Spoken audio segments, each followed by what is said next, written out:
안녕하십니까. 안녕하세요.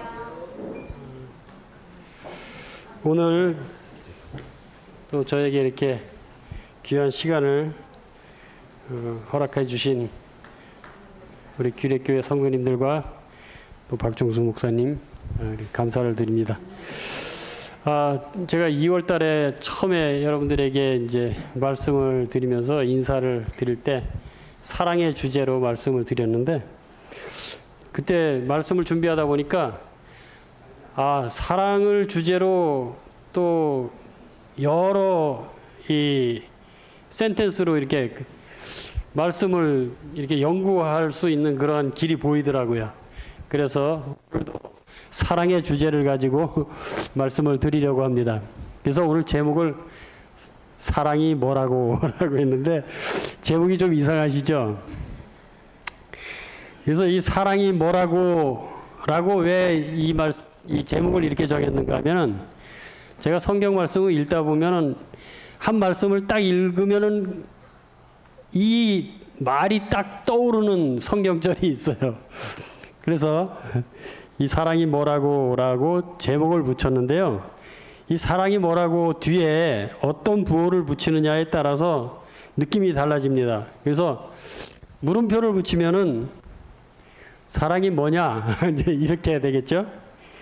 그런데 뒤에다가 이렇게 느낌표를 붙이면은 사랑이 뭐라고 이렇게 되는 겁니다. 그렇죠? 그래서 아이고 핏줄이 뭐길래, 그렇죠? 핏줄이 뭐라고, 자식이 뭐라고, 그러잖아요. 근데 제가 이 성경절을 꼭 읽으면은 아이고 사랑이 뭐라고 딱 이 느낌이 딱 오는 거예요. 그래서 오늘 제목을 사랑이 뭐라고 이렇게 붙였습니다. 제가 잠시 뒤에 그 말씀을 소개해 드리도록 하겠습니다. 인도에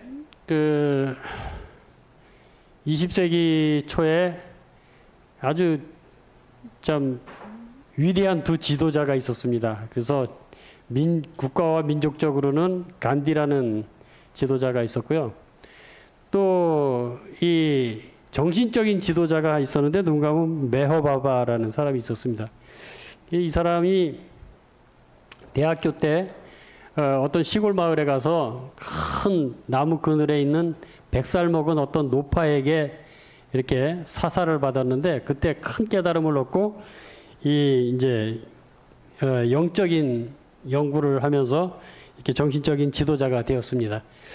이 사람이 그 양력을 잠깐 제가 말씀을 드리면은 1921년도에 아주 젊은 나이였는데 그 구루라는 칭호를 얻었습니다. 그래서 인도에서 이 산스크리트어로 그 구루라는 말은 완벽한 스승이라는 말인데, 이 말은 아무한테나 붙여지는 그런 칭호가 아닙니다.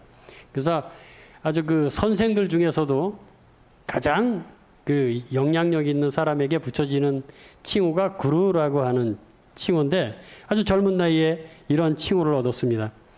그리고 그가 1925년 7월 10일에 침묵을 시작을 해가지고 죽을 때까지 44년 동안 말을 한마디도 안 했다고 합니다. 사실인지는 잘 모르겠지만은. 그래서 그가 침묵을 시작을 했고요. 그 다음에 54년에 아바타라고 스스로 선언을 했어요. 이 아바타라는 말을 많이 들으시죠? 그 뭐 SNS나 이런 자기 페이스북에도 보면 자기 아바타를 만들고 있는데, 이 아바타가 영어가 아니고 이 산스크리트어입니다. 그래서 이 아바타라는 말은 그 우리나라 말로 번역을 하면 화신이라는 뜻입니다. 다시 말해서 신이 인간의 형상을 하고 이 땅에 나타났다. 이런 의미로 아바타라는 말을 하는 것입니다. 그래서 신의 모습을 보여줄 수가 없으니까 신이 인간의 모양을 하고 나왔다. 이렇게 얘기를 합니다. 그러다가 69년도에 죽었는데요. 그의 추종자들이 뭐라고 하는가 하면 그의 죽음을 놓고 그를 사랑하는 모든 이의 가슴 속에 영원히 살아 있기 위해서 자신의 육체적 형상을 떨구었다. 그래서 그는 다시 신으로 돌아갔다. 그리고요.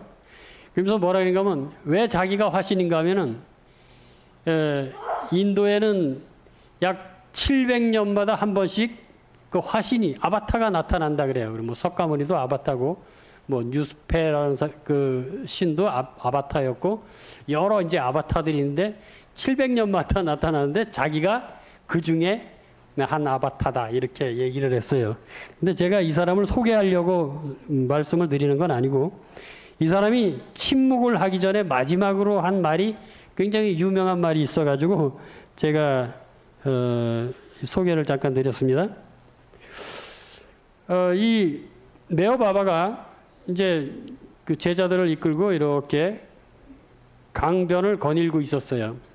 뭐 겐지스 강인지 무슨 강인지 모르지만은 강변을 걸고 있는데 저 강둑에서 어떤 남녀가 막 싸우고 있는 거예요. 큰 소리를 막 지르면서 막 네가 올려 내가 올려 하면서 막 싸우는 거예요. 그러니까 뒤에 따라오는 제자들에게 뭐라고 물어봤느냐 하면 사람들은 화가 나면 왜 소리를 지르느냐 그랬더니 아무도 대답을 못했어요. 그러니까 이 사람이 이렇게 설명을 해줬습니다. 사람들은 화가 나면 서로의 가슴이 멀어졌다고 느낀다. 그래서 그 거리만큼 소리를 지르는 것이다. 소리를 질러야만 멀어진 상대에게 자기의 말이 닿는다고 여기는 것이다. 그다음에 빨간 글씨 말겠습니다. 계속해서 소리를 지르면 두 사람의 가슴은 아주 멀어져서 마침내는 서로에게 죽은 가슴이 된다. 죽은 가슴에 아무리 소리쳐도 전달되지 않는다. 그래서 더욱더 큰 소리로 말하게 되는 것이다. 아주 참 이 설명을 잘하는 것 같아요. 뭐 어떻게 그럴듯합니까? 그러면서 또 이렇게 또 질문을 했어요. 그러면 두 사람이 사랑을 하게 되면 어떻게 되느냐? 그랬더니 사랑을 하면 부드럽게 속삭인다. 두 가슴의 거리는 매우 가깝게 느껴져서 소리를 지를 필요가 없다. 사랑이 깊어지면 아무 말이 필요 없는 순간이 찾아온다. 그때는 서로가 바라보는 것만으로도 충분하다 그랬어요.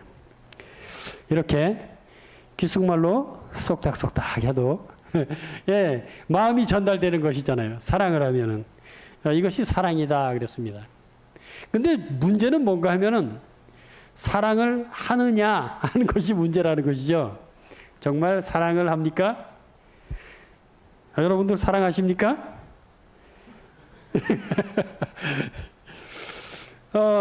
이 메어바바가 이제 이 말을 마지막으로 44년 동안 입을 한마디 열지 않고 말을 안 했다 그래요.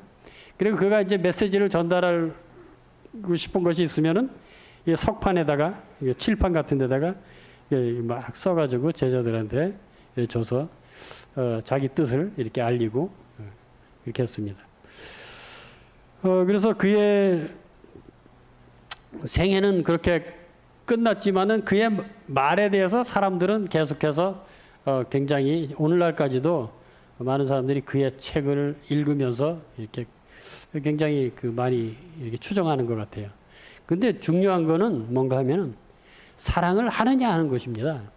이런 이론은 다 필요 없다고 하는 것이죠. 근데 우리 하나님께서 우리에게 그 사랑을 보여주셨다라고 하는 것입니다. 사람은 말로 사랑이 이러쿵 저러쿵 설명할 수 있어요. 그런데 정말 그 사랑을 보여주신 분은 하나님밖에 없다라고 하는 것입니다. 이 세상에 어떤 인간도 사랑을 보여준 사람은 아무도 없습니다. 하나님밖에는 없어요. 오늘날 우리가 어떤 감동적인 사람들의 어떤 행위를 보면서 참 사랑이 많은 사람이다. 이렇게 느낄 수 있지만은 그것도 역시 사랑이라고 볼 수가 없는 것입니다. 진정한 사랑은 하나님의 사랑밖에는 없다라고 하는 것입니다. 이 말은 뭐 별로 중요한 얘기가 아니니까 그냥 넘어가겠습니다. 어떤 좋은 글에서 제가 따와가지고 이렇게 올렸습니다. 그래서 바라만 봐도 기쁘고 바라만 봐도 행복하고 바라만 봐도 얼굴에 미소가 띄는 이런 상대가 누구냐고 하는 것이죠. 근데 하나님의 말씀에 보니까 하나님께서 우리 같은 인간을 보시고 그런 감정을 가지고 계신 분이 하나님이시라고 하는 거예요. 이게 뭔지 아십니까? 똥이에요. 무슨 똥이에요? 예, 염소똥입니다. 자, 시골에 이제 마당가에 염소똥이 떨어져 있었어요. 그랬더니 어떤 아이가 맛있는 초콜릿이라고 생각을 하고 이 염소똥을 집어서 먹으려고 합니다. 그러면은 이 엄마가 그것을 보고 어떤 반응을 보이죠? 기절초풍을 하겠죠. 그래서 쫓아가서 그 아이를 그 염소똥으로부터 분리시키고 손에 쥐고 있는 염소똥도 다 뺏어서 버리고 손을 씻기고 그렇게 하죠. 그럼 이 아이는 어떤 반응을 보입니까? 그냥 울고불고 난리치잖아요. 왜 맛있는 초콜릿을 못 먹게 하냐고 그러잖아요. 근데 우리의 이 신앙생활이 보면은 하나님께 향한 우리의 마음이 이 어린아이와 같아요. 우리가 볼 때는 아주 맛있는 초콜릿 같은데 하나님께서 보실 때는 염소똥이에요. 그래서 못 먹게 하는데 우리는 어떻게 합니까? 하나님께 울고 불고 짜고 지지고 하나님을 원망하고 왜 못 먹게 하냐고, 이 맛있는 초콜릿을 왜 못 먹게 하냐고 이렇게 난리치는 경우가 있다라고 하는 것입니다. 근데 우리 하나님께서는 우리가 먹으면 안 되는 거기 때문에 안 주시는 거죠. 우리가 가지면은 안 되는 거기 때문에 안 주시는 거고. 예. 그래서 우리가 하나님께 매어달릴 때 주시지 않는 것으로 인해서 하나님을 원망하는 것은 아주 잘못된 그러한 신앙 습관이라고 볼 수가 있는 것입니다. 제가 오늘 소개드리고 싶은 말씀이 바로 스바냐 3장 17절에 있는 말씀입니다. 너의 하나님 여호와가 너의 가운데 계시니 그는 구원을 베푸실 전능자시라. 그가 너로 인하여 기쁨을 이기지 못하시며 너를 잠잠히 사랑하시며 너로 인하여 즐거이 부르며 기뻐하시리라 하리라. 스바냐를 읽어보면요, 1장 1절부터 스바냐 선지자를 통해서 하나님께서 어떻게 말씀하시는가 하면 이스라엘 백성을 향해서 야, 이 못된 망아지 같은 놈들아, 너 왜 그렇게 하느냐, 그렇죠? 막 야단을 치십니다, 그렇죠? 그리고 2장에 보면은 여호와의 날에 대해서 계속 강조합니다. 하나님께서 이렇게 심판하실 거야. 너를 매를 치실 거야. 너희를 때릴 거야. 왜 이렇게 말을 안 듣니? 그러면서 하나님께서 막 교훈하시고 징계하시고 야단을 치시는데 스바냐 3장 17절에 가서 뭐라고 말씀하시는가 하면 내가 너로 인하여 기쁨을 이기지 못하며 뭐 때문에요? 사랑이 뭐라고? 그렇죠? 사랑이 뭐라고? 하나님께서는 그 본성이 뭐예요? 사랑이시잖아요. 하나님은 그냥 사랑으로 이루어지신 분이라는 겁니다. 하나님의 존재는 사랑이에요. 사랑을 안 하실 수가 없는 겁니다. 그래서 못된 짓 하고 막 그러면, 그래서 창세기 6장 5절에 보면은 한탄하셨다 그러는데 그 한국말로 번역을 한탄이라 했지만은 하나님께서는 통탄하시고 괴로워하셨다는 거예요. 사랑하기 때문에. 그 멸망해가는 그 인간을 보면서 사랑하기 때문에. 근데 하나님께서 우리 인간에게 창세기 1장 17절, 18절, 2장 15절에 보면은 하나님께서 인간을 만드실 때 어떻게 만드셨다 그랬어요? 자기 형상으로 만드셨다 그랬어요. 그리고 자기 형상을 다 심어 주셨는데 거기에 제일 많이 부여해 주신 것이 뭔가 하면 사랑이라는 정신을 부여해 주셨다라고 하는 것입니다. 그래서 2장 15절에 보면은 그 모든 동산을 보고 어떻게 하라고 하셨는가 하면 다스리고 지켜라 그랬어요. 근데 이것도 번역이 잘못됐어요. 다스리다라는 그 히브리어는 섬기다라는 말입니다. 섬기다. 아부다라는 말인데 섬기다 이런 뜻이에요. 그러니까 하나님께서는 아주 사랑을 듬뿍 주셔서 모든 피조물들을 향해서 아담과 하와에게 사랑으로 섬길 것을 이렇게 그런 마음을 심어 주셨다라고 하는 것입니다. 근데 오늘날 우리는 어떻게 합니까? 그 사랑을 실천할 수가 없어요. 왜냐하면 하나님의 형상을 범죄로 인해서 훼손당했기 때문에. 그래서 여기서도 하나님의 사랑은 아가페라고 말하잖아요, 우리가. 근데 우리 인간은 아가페를 할 수가 없어요. 왜냐하면 하나님의 형상이 훼손됐기 때문에. 그럼에도 불구하고 신약 성경에 보면은요, 사도들은 계속해서 아가페하라, 아가페하라, 아가페하라 이렇게 얘기하고 있습니다. 제게 만약에 또 나중에 또 시간을 한 번 더 주신다면은 사랑에 대해서 또 한 번 더 말씀을 드리려고 해요. 그런데 이 사랑을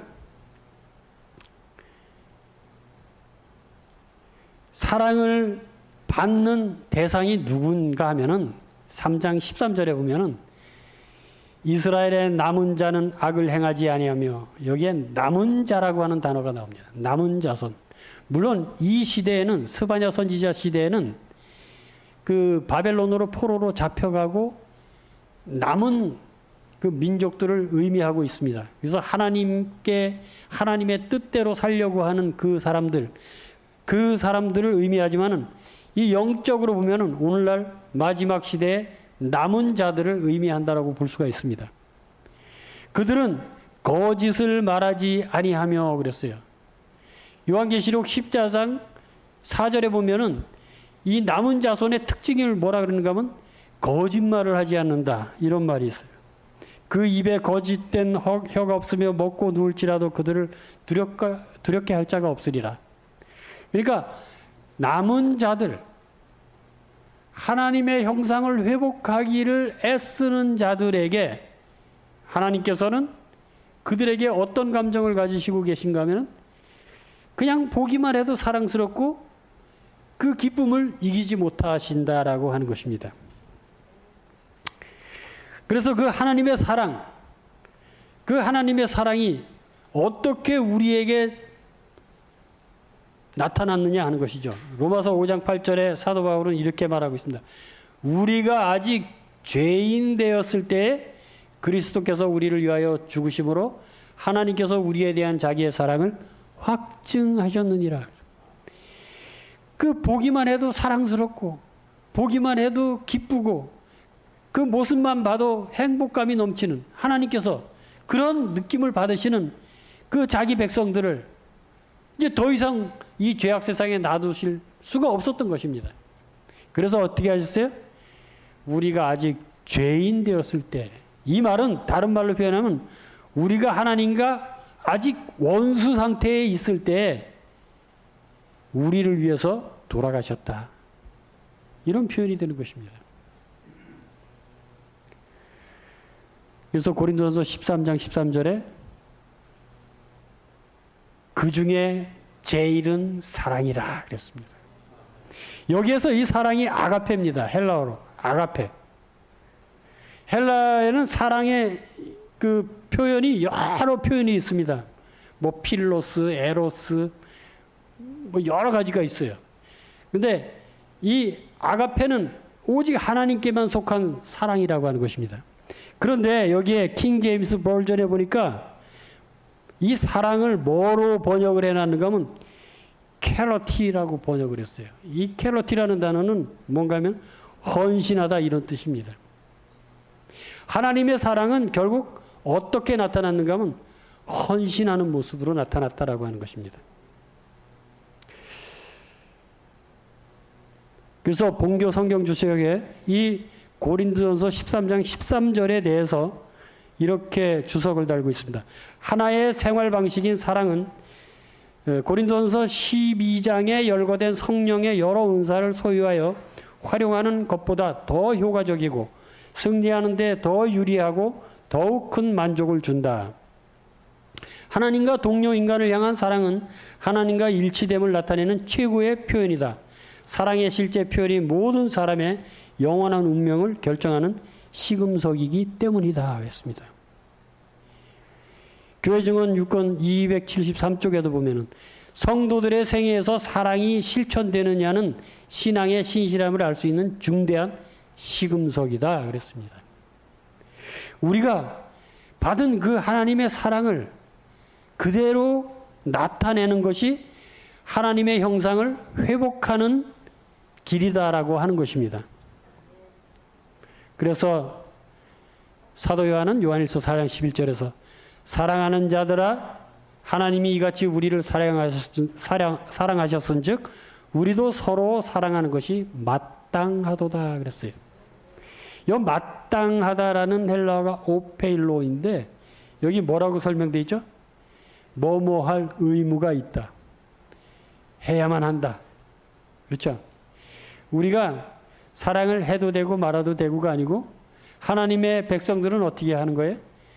마땅히 의무적으로 사랑을 실천할 의무가 있다. 이런 말이 되는 것입니다.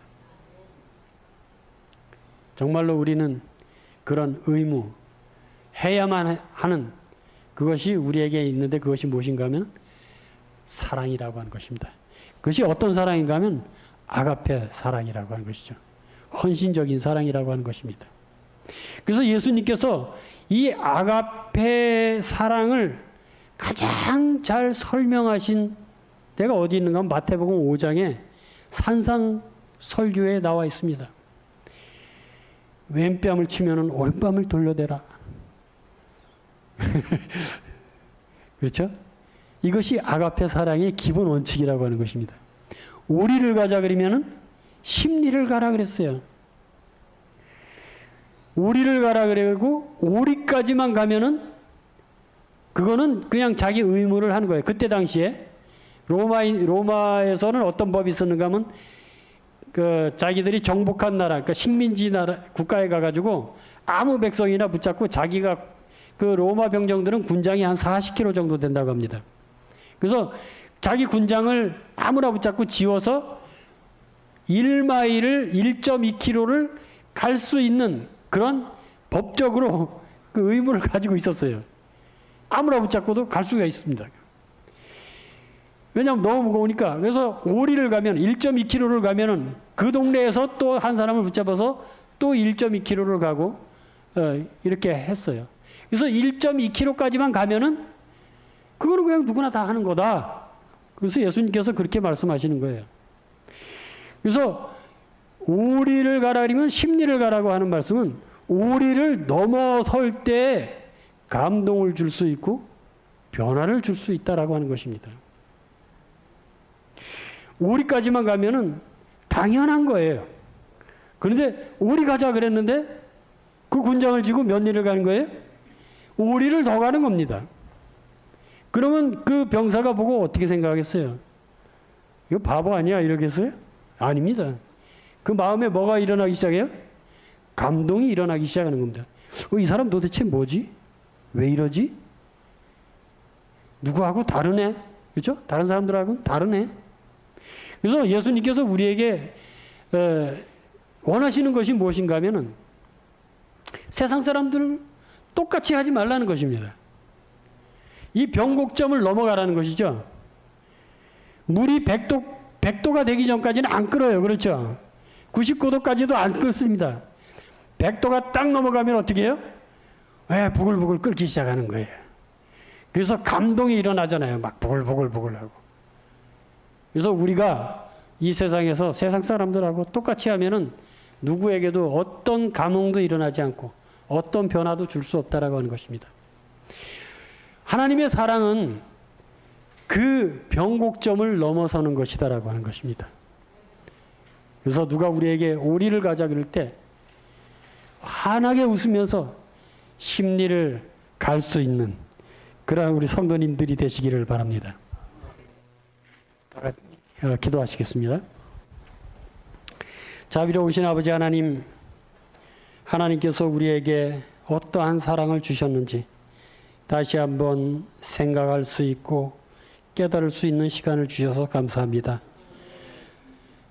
우리같이 참으로 죄악으로 물든 얼룩진 죽을 수밖에 없는 인간들을 그래도 하나님께서 사랑하시고 그래도 우리를 구원하시고 싶은 그 마음이 간절하셔서 우리를 위해서 십자가에 돌아가신 예수님의 그 크신 사랑을 저희들이 다시 한번 감사하면서 하나님의 사랑을 느끼게 해주시니 그 은혜 또한 감사드립니다.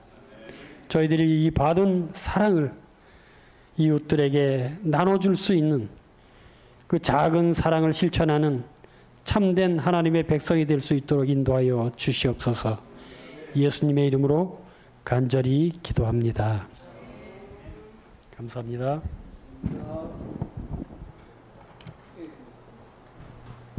오늘 손님으로 오신 장로님께서 특창을 하고 싶으시다 그래서 잠깐 나오셔서 하시죠.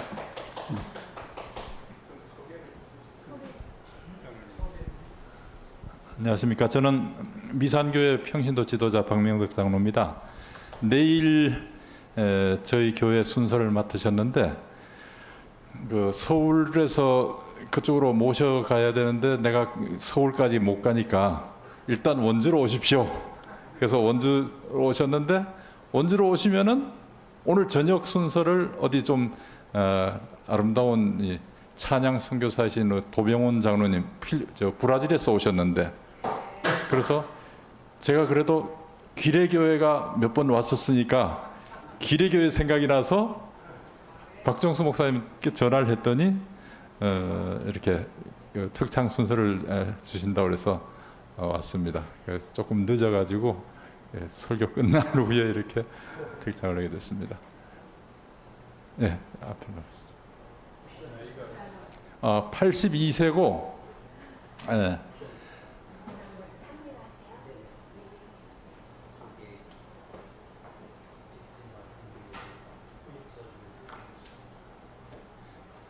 브라질 한인교회 그 유재성 그 장로님, 이상구 박사님 같이 그 교회 수석 장로님 하셨고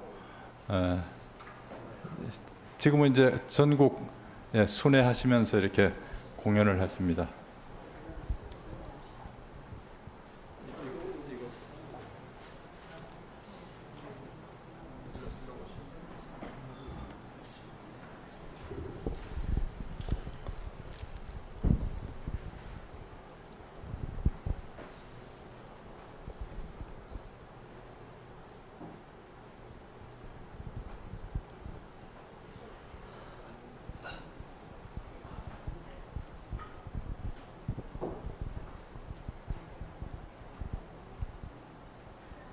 네, 치시죠.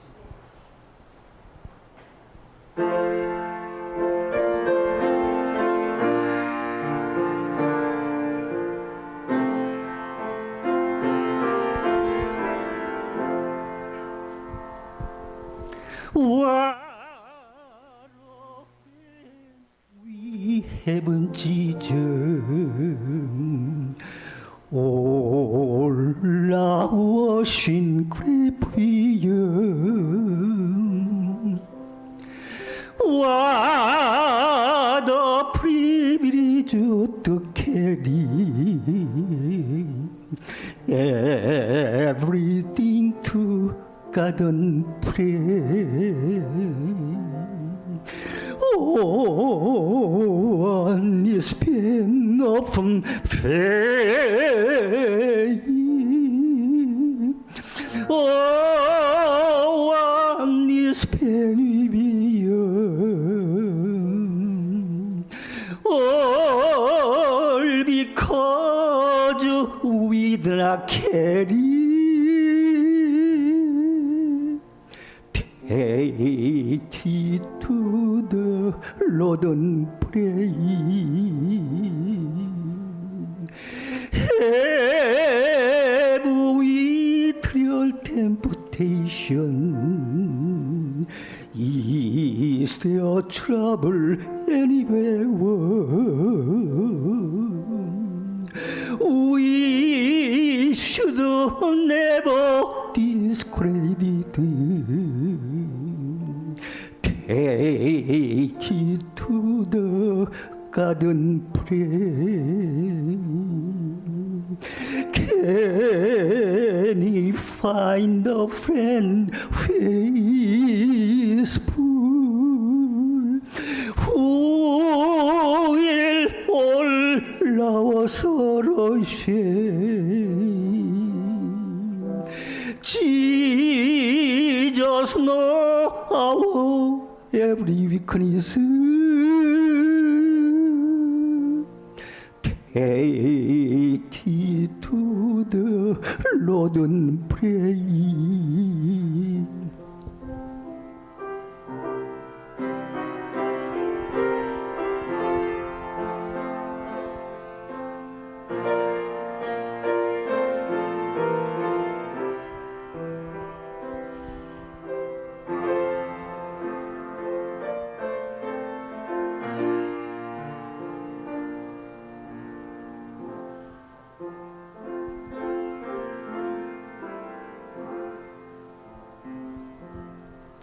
죄짐 맡은 우리 구주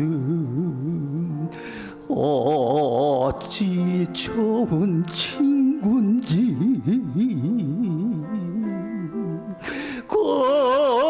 걱정 근심 모든 것을 고한 사람 복받네. 주께 굳지 않는 걸음 복을 얻지 못하네.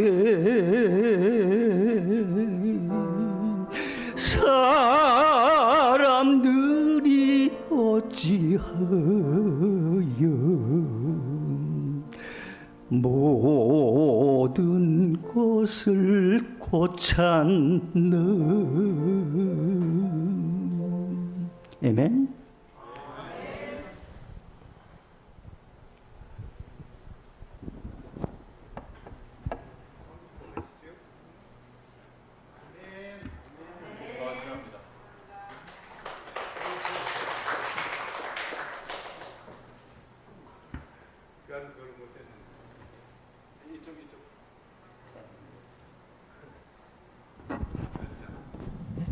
졸지에 이렇게 좀 우리 하나님께서 이렇게 힘이 부족한 사람을 이곳 규례교회까지 가서 찬양할 수 있는 특권을 주신 우리 위대하신 우리 하나님께 정말 감사를 드립니다.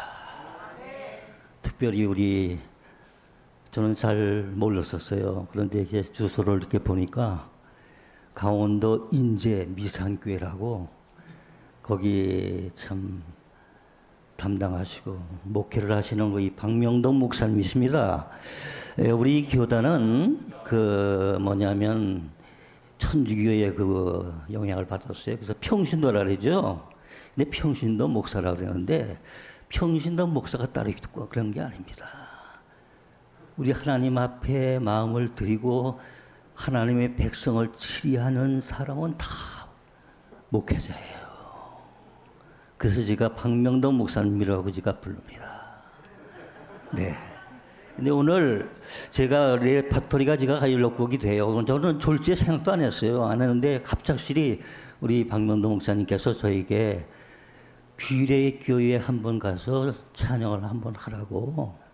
저는 어디 가든지 세계 각 나라를 수백 개 교회를 방문을 해서 지금까지 참 하나님 앞에 찬양을 좀 드리고 있습니다만. 참 이 규례교회가 제가 말만 들었어요. 제 고향이 강원도 원성군 문망면입니다. 엄보성 목사님과 초등학교 동문이고요. 그 사모님하고는 저하고 동창이에요. 네, 이기세 사모라고. 제가 문막에서 태어나서 문막 초등학교 5학년까지 다녔습니다. 그때 엄보성 목사님은 저보다 2년 후배였었어요. 그때 3학년 했었어요. 제가 5학년 될 때 이제 아버지께서 공무원이었었어요. 그래서 행성으로 정근이 되셔가지고 행성군청에서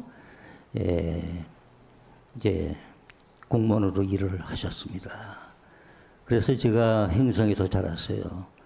그리고 제가 참 파란만장한 어려운 시절을 하나님께서 저를 붙들어 주시고 인도하셨는데 제 나이가 지금 우리 박명동 목사님 말씀하셨죠?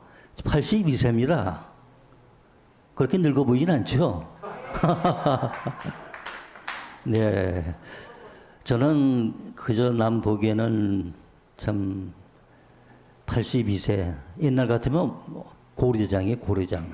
고려장 해고도 남았어요. 그런데 우리 하나님께서 저를 붙들어 주시고 인도하셔서 저는 정말로 82세, 시편 104편 33절에 내 평생에 여호와께 노래하며 나의 생전을 동안 내 하나님을 찬양했다는 것이 저의 솔직한 신앙 고백입니다.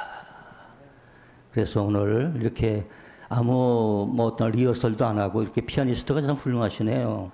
저 보니까 그 그랜드 오페라 좀 피아노를 갖고 계시고 귀례교회가 참 대단한 교회네요. 네, 저는 귀례교회를 한번 그 전서부터 가고 싶었어요. 제가 세계 각 나라 순회하면서 33년 동안 제가 찬양 사역을 했는데요. 700개 교회를 방문하는 동안 귀례교회는 제가 한 번도 방문을 못했습니다. 그래서 귀례교회가 참 그 전에도 한번 가고 싶었는데, 다른 교회 제가 집회를 하는 마당에 귀례교회는 방문을 못했는데 오늘 비로소 우리 박명도 목사님께서 이렇게 참 저를 불러주시고 또 이렇게 고향 교회에 와서 찬송할 수 있도록 특권을 주신 우리 하나님께 감사를 드리고 이 귀례 교회를 목양하신 우리 방금 목사님이시죠? 네? 박종수 목사님. 제가 그 교회 주소록에 보니까 이름은 좀 들은 것 같아요. 근데 동명이 있는 목사님이 또 있어요. 그분도 강원도에서 목회를 하시죠. 양군가 어딘가. 네, 그분도 박종수 목사님이에요. 그래서 이렇게